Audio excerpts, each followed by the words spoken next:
The men of MACV-SOG could not tell anyone what they did. The men of the R-20 battalion never knew. Until now.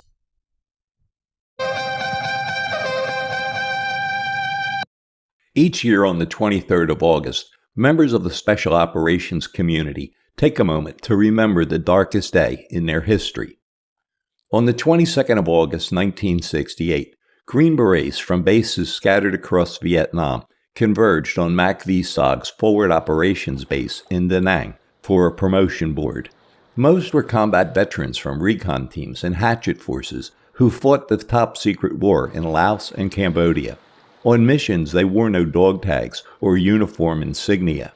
Accustomed to being outnumbered and outgunned, they had earned a reputation as the best fighters the United States Army Special Forces had to offer. Many were friends who hadn't seen each other for months or even years. They spent the evening reminiscing over drinks. By the early hours of the next day, 16 of them were dead. 2 days after the attack, I arrived at the base with a hatchet force platoon from FOB-1's primitive launch site at My Loc, just south of the DMZ. I had been ordered to provide security, closing the barn door, so to speak. It was my first visit to the base, and I expected to land in the midst of a bunch of smoking ruins. But it was anything but. From the chopper pad looking east, neatly arranged hardback buildings spread to the beach and the bright blue South China Sea. It was quiet. Very few people moved about.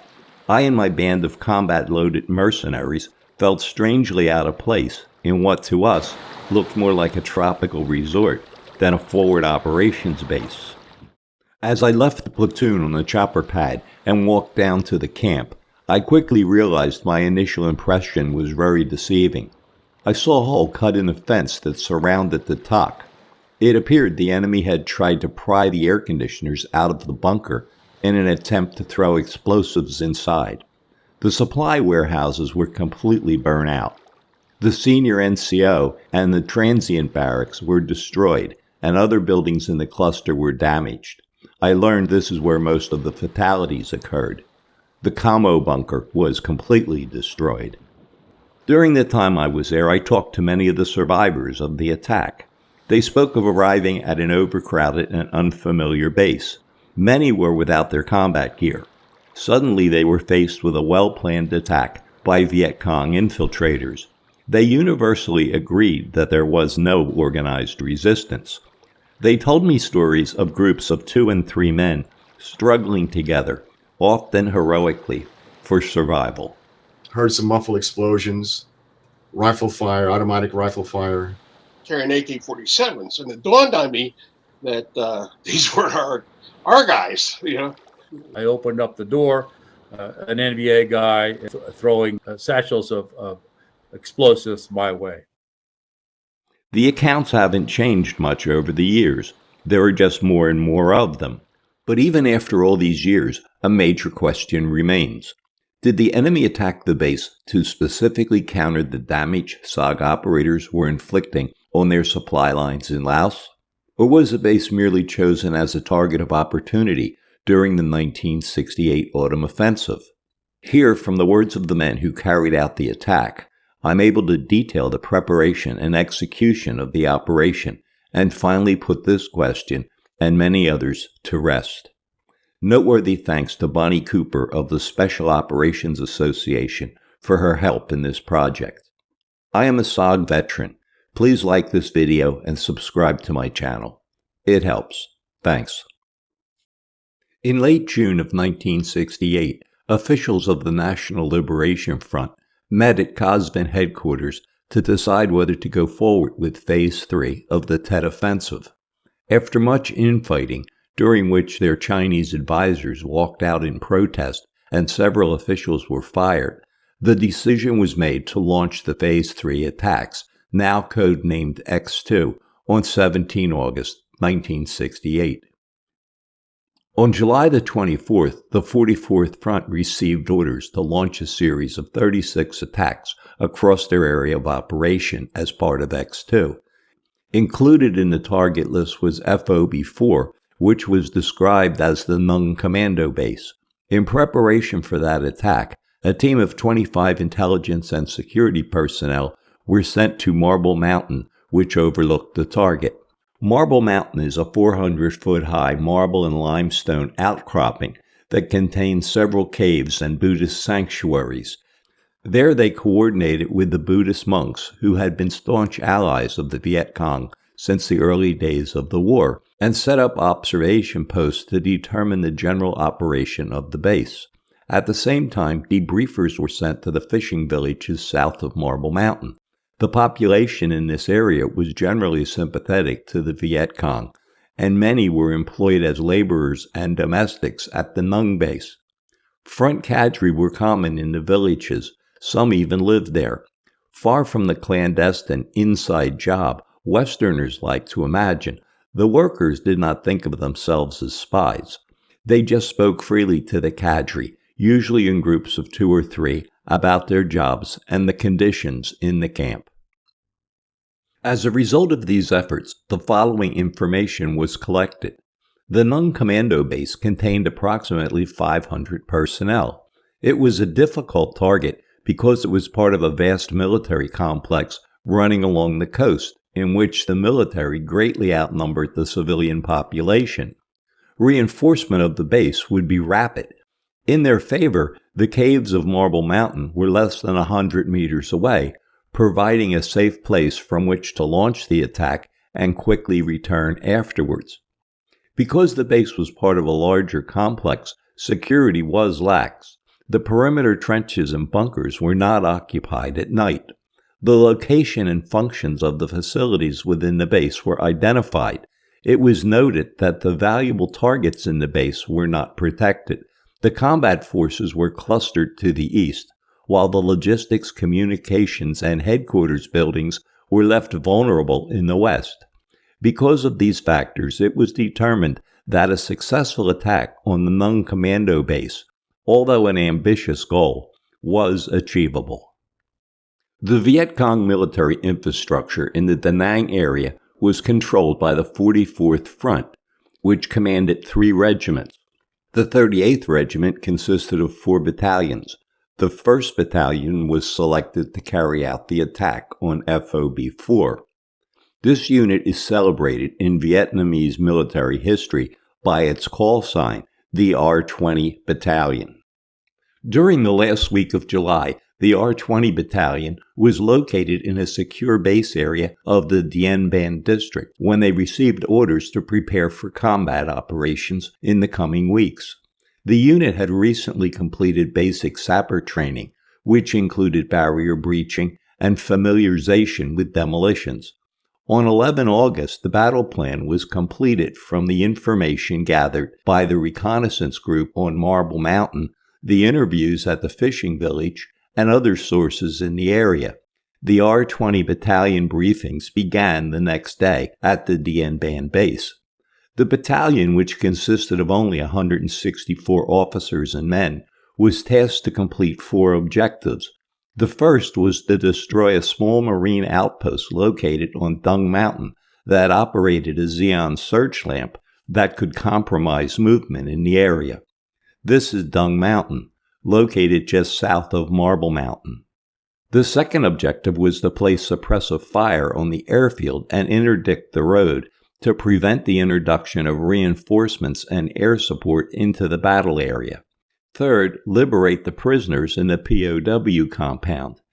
And fourth, the main objective, destroy the Nung Combat Base, FOB-4. Looking north 3 kilometers from the top of Marble Mountain, the targeted Marine Air Facility provided helicopter support for the area. FOB-4, the main objective, is at the base of the mountain, and just to the north is the POW compound. In order to complete these tasks, the regiment augmented the battalion with 2 squads of Special Forces sappers, exact number unknown, 12 naval sappers, and additional support from local militia and infrastructure. 1 week prior to the attack, the battalion stepped up the troops' physical training and patriotic instruction in order to increase their endurance and will to fight. They test-fired, cleaned, and re-cleaned their weapons, and made ready their equipment. At 1700 hours on the 21st of August, the battalion left its base camp by foot and moved 12 kilometers north to the assembly area, a secret garrison position 3 kilometers from the objective. The battalion arrived at 0300 hours on the 22nd. After a few hours of rest, final preparations were made for the attack. Heavy weapons were issued, including 3 82mm mortars, 2 57mm recoilless rifles, 1 12.7mm heavy machine gun, and 2 US M60 machine guns, along with the basic loads of ammunition for each. These items were secretly trucked to their final positions by local militia members. They also received an additional 5 US PRC-25 radios from the regiment, bringing the total to 7. At 1700 hours, the Special Forces and sappers arrived. They kept to themselves. At 1900 hours, the battalion, which was similar in size to a U.S. Army company, was broken down into small units.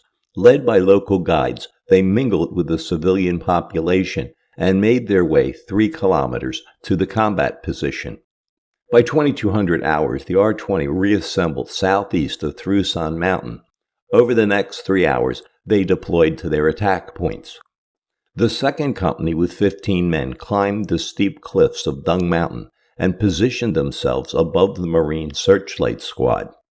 The 37 men of the Weapons Company moved along the road and linked up with the mortars, recoilless rifles, and heavy machine gun that had been pre-positioned within range of the airfield.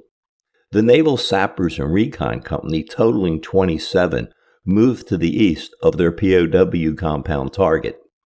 The unknown number of Special Forces sappers, sometimes referred to as the Deep Penetration Team, entered FOB-4 and cleared lanes through the perimeter defenses for Company 3's 38 attackers, who took up positions south of the FOB. The 42 men of the 1st Company made their way to the beach east of FOB-4. By 0100 hours of 23 August 1968, all the units were in place. Minutes later, the Special Forces sappers informed the battalion, "The door is open." They had successfully penetrated the target, created 2 lanes through the perimeter wire, and cut a hole in the chain-link fence surrounding the Tactical Operations Center. On the eastern peak of Marble Mountain, FOB-4 maintained an observation post. On the night of 22-23 August, Sergeant Larry Kimball and others from Recon Team Rattler manned the position. At 0116 hours of the 23rd, he reported hearing 2 large explosions to his south. At the same time, Company 2 radioed the R-20 battalion that they had successfully eliminated the Marine Searchlight Squad on Dung Mountain. Company 3 was then ordered to move through the wire and take up their fire support positions. All units were informed that the attack time of 0130 hours was a go. At 0126, there was an exchange of gunfire deep inside FOB-4. The sappers had been discovered. The 26-year-old battalion commander immediately and repeatedly screamed into his radio, "Viet Cong," the command to attack. Within seconds, mortar and recoilless rifle rounds began to hit the airfield at a measured pace. The purpose was to keep the helicopters on the ground, not to destroy the airfield. The attack on the POW compound was met with furious resistance, repelling the assault, causing casualties. Here we can fault the R-20's planning. People guarding prisoners who would kill them in a heartbeat are seldom asleep at the switch. Company 3 was not in position. Many still remained outside of the compound. On the beach, Company 1 had failed to breach the perimeter wire. Word had spread quickly of the fate of the POW camp attackers. Some of Company 1 suffered from what would be reported as a lack of enthusiasm. In the opening minutes of the battle, the sappers were on their own. As is common in war, the planning phase of a battle, units, weapons, and initial attack positions, along with the withdrawal phase, are well documented. It's the actual combat in the middle where things get hazy. First, to get a perspective, FOB4 is probably bigger than you think looking at the map. The inhabited area is 1,800 feet by 780. That's equal to 24 football fields. Immediately after being discovered, the sappers attacked the living quarters, setting satchel charges and seeking cover. As in most stealth attacks, the majority of the casualties were caused in the first minutes, if not seconds. Quickly out of satchel charges, they resorted to tossing grenades into the buildings. Chinese grenades have long fuses, and many were thrown back. As armed Americans were forced out of the buildings, they engaged them with rifle fire, sometimes winning, sometimes losing. While this was going on, sappers at the TOC had forced an air conditioner out of the wall and were throwing grenades inside. Again, many were returned. By now, flares fired from the POW compound began to light up the area. The third company, which had been tasked with providing fire support for the sappers and destroying the supply warehouses, concentrated on the latter. After some difficulty, they finally set them ablaze and backed away as explosives and ammunition cooked off. They then reorganized to support the sappers, who were now scattered, with some destroying the commo bunker. At this time, Spooky, a fixed-wing gunship, came on station over the compound and began dropping flares. It made a single gun run on the third company, disrupting their advance. SOG personnel ordered a ceasefire, fearing friendly casualties. On the beach, First Company was finally making some progress. It was reported that the company commander threw himself on the wire, and the troops used him as a bridge to cross into the camp. However, with the FOB lit up with flares, they were exposed and took casualties, blunting the assault. By 0200 hours, First and Third Companies reported they had accomplished as much of their mission as possible. The ranks of the Special Forces sappers had been thinned substantially. 15 minutes later, the withdrawal order, Da Nang Tien, was given. As the battalion withdrew from its positions, civilian porters transported the dead and seriously wounded. The heavy weapons used at the airfield were left for the local militia to deal with. During the battle, a third mortar had been placed between Dung Mountain and Marble Mountain, south of FOB4. After the R-20 units had cleared the compound, it began firing to cover the withdrawal. Using an M79 grenade launcher, RT Rattler atop Marble Mountain forced the crew to abandon the position. Portions of the unit reassembled at Trusan Mountain, while others, including the wounded, entered the caves of Marble Mountain. There, food had been stocked and medical facilities established, including a surgical team. While reports of damage inflicted on the enemy in any war are often exaggerated, in this case wildly exaggerated, a unit's casualty reports are generally accurate. The R-20 variously reported 32 dead and 17 missing. What is unclear from the records is if the missing are included in the KIA figures and if casualty figures for the attached units are included at all. We know that the bodies of 8 Special Forces sappers were left behind in FOB4. The sappers, some wearing headscarves proclaiming, "We come here to die," paid a heavy price at both the POW camp and the FOB. In an interview in 2022, the R-20 battalion commander, who retired as a Pavan Major General, cited the raid on the Nung Commando Base as his most memorable battle. The commander of the First Company, a 20-year-old captain who threw his body on the wire, was awarded the title Hero of the People's Armed Forces. The SOG troops in FOB4 that night performed professionally. Caught off guard, and many of them in a strange environment, they correctly evaluated the situation. There was no running around firing from the hip, like in a World War II movie. They stayed low, protecting dozens of strong points, using the shoot-anything-that-moves tactic. The 16 soldiers killed that night remains the largest Special Forces single-day loss in history. Another 50 were wounded. 1 Distinguished Service Cross and 4 Silver Stars were awarded. Strangely, there are no records of the action taken by the hundreds of indigenous troops in the FOB that night, nor any reports of casualties, at least that I can find. It can only be assumed that the members of the Nung Hatchet Force, separated 300 yards from their platoon leaders, performed much like the Americans. Certainly they knew that if they moved around the camp, they would likely fall victim to friendly fire. Months later, I ran into Travis Mills, who had been through the attack.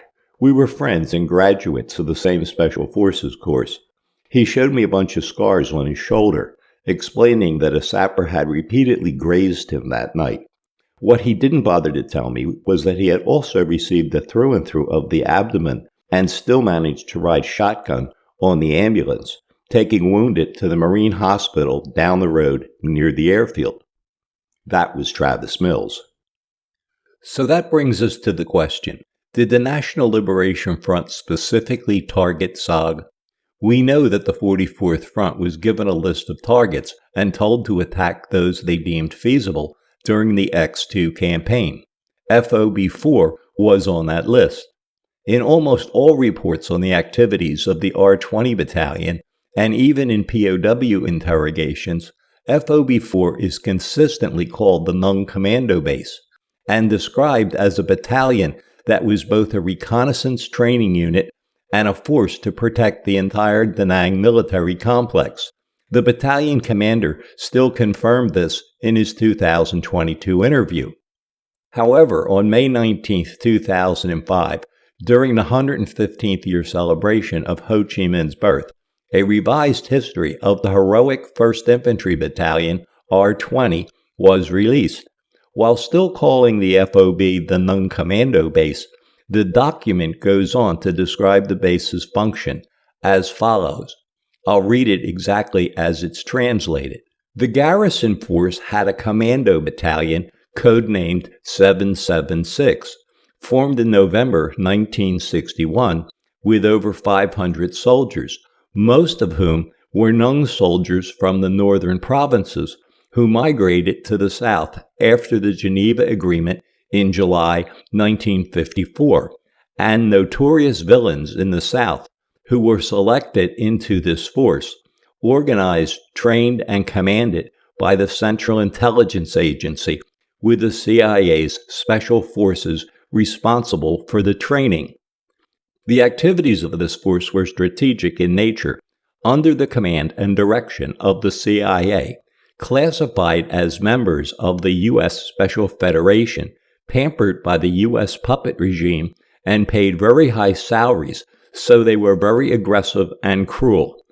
The main mission is, after training here, to be deployed to operate in the border area or to use planes to drop groups down to the mountain bases in the Vietnam-Laos border to evaluate our corridors, warehouses, agencies, or to point out targets for artillery attacks.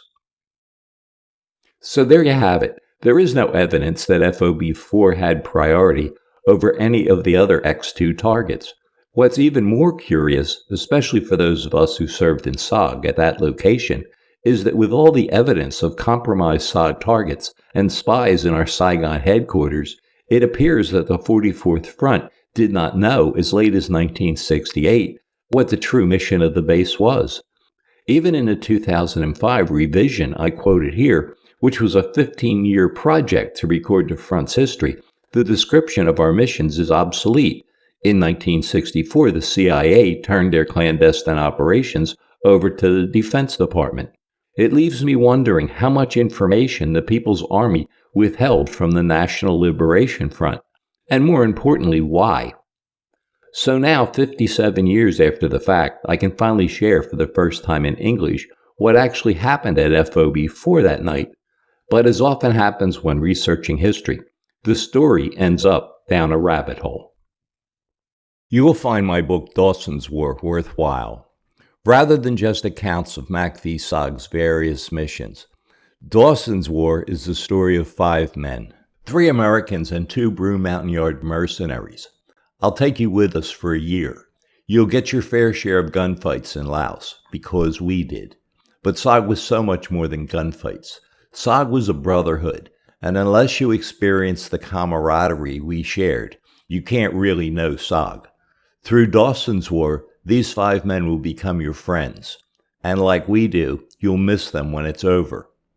In the end, you'll be able to answer SOG's most asked question: what kind of men ran these dangerous missions?